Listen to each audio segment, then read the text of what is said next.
J'ai mis en place durant la compétition tout ce que j'ai appris entre mon préparateur physique, mon préparateur mental, une concentration du début à la fin, être dans ma bulle, pas être dispersé par les copains de l'équipe, etc. Un travail en amont depuis plusieurs années. Je m'entraîne 2 fois, voire 3 fois par jour, entre le préparateur physique, les entraînements de judo, plus le sambo, plus la prépa mentale que je fais avec mon préparateur Brix. Après, c'est un travail depuis plusieurs années. Ça récompense plusieurs personnes, pas simplement moi, mon club, l'équipe qui m'entoure. Une immense joie par rapport à ce titre. Le sambo, c'est un sport, c'est un regroupement de lutte.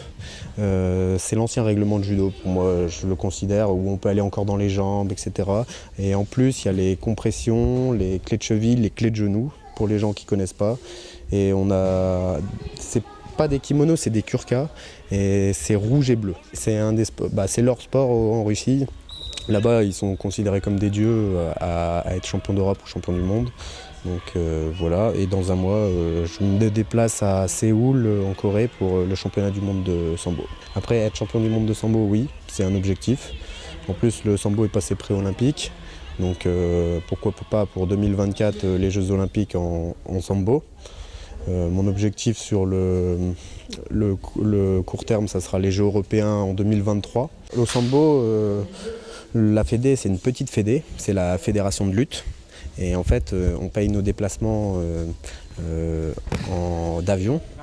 Nos billets d'avion, c'est nous qui les prenons de notre poche, donc c'est quand même un budget comme Séoul, etc.